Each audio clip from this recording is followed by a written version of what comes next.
How do I fire in a way where it prevents backlash and that, both persons are still on good terms with one another? I think that's a skill and a craft.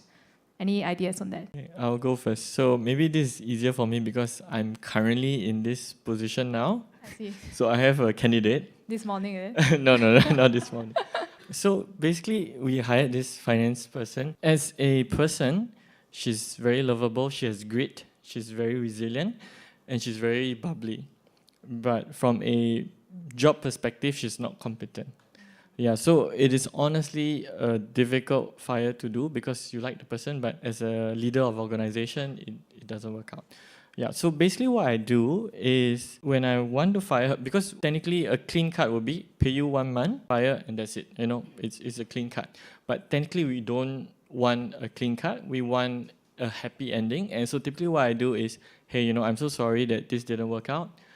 Sometimes I do put it on the company's end, because of our industry, yada yada, so that it feel a bit better. It's not about them. And then basically I ask like, what can I do for you? And sometimes they say, hey, I don't know if I can make the next month's pay to pay my bills, right? So then I go the extra mile to, hey, okay, let's work on extending and making arrangements. So at least I want to see you, assimilate back into industry, even though it's not with our company.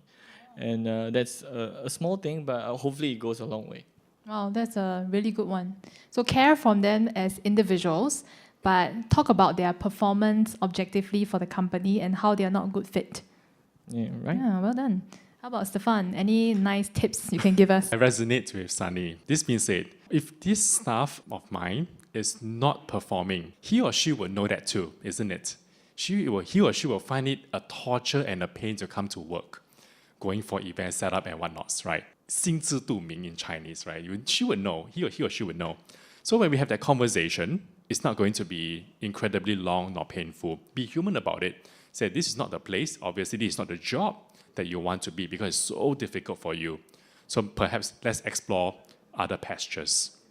Right? If I move you to a different place, a different department, or I know people that can possibly utilize your skills, go for it. It does not prevent the Glassdoor bad reviews. It does not. This being said, it does help. It does dampen. Good tip is, at the start of my company, I don't have any Glassdoor accounts. Avoidance now. No, now I have, okay? Right, let's talk about AI. I think one person asked about AI initiatives. So later, if you want to find out how they are using AI in a company, what software they use, you can ask them individually. But I want to talk about AI adoption. Right, I think this is the time and the season where every company is trying to figure out GPT, figure out all the AI tools, right? So for both of you, running different companies and different contexts, right? How do you handle staff resistance in AI adoption? I think the key thing here is we talk about AI broad stroke. Is AI replacing jobs? I think it's not replacing jobs, but it is replacing excuses. With AI, you do not have a place, the excuses doesn't have a place anymore. In that context, I feel that my staff who does not embrace AI, for example. Okay, sorry, I'll give you a story. Okay, let's think about this. Usain Bolt, the runner, right?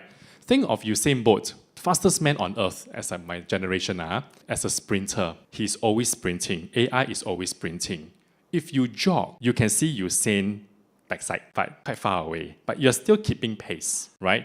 But if you choose to stand still, then Usain will leave you in the dust. And that's how AI is. AI, from what I've gathered, because I manage conferences, is like the internet.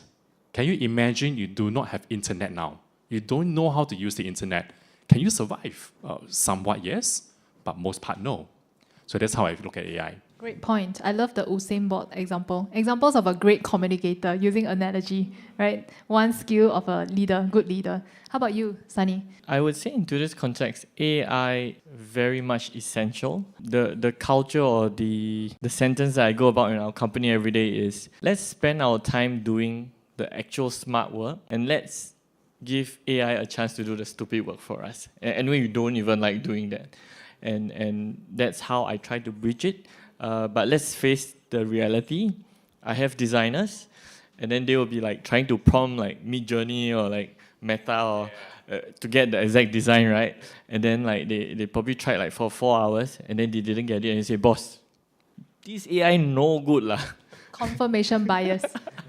Yeah, and then, so that's where it gets tricky because AI is still new, and our team or maybe that particular designer tried it for the first time. So she doesn't know that, or he or she doesn't know that it is in the way that it is being prompted. It's not the problem with the AI. If she improves her prompt, actually the output or the quality of the output could be better. And so then again, it goes back to the saying where the jobs will go to people who know how to use AI as per to those people who were just doing their jobs without using it. Or give a lot of resistance. What will you do? Depends on values, is it? It's like the air that you breathe, right? If you do not try and say no, because AI is not meant to replace work. We use AI to kill the grunt work.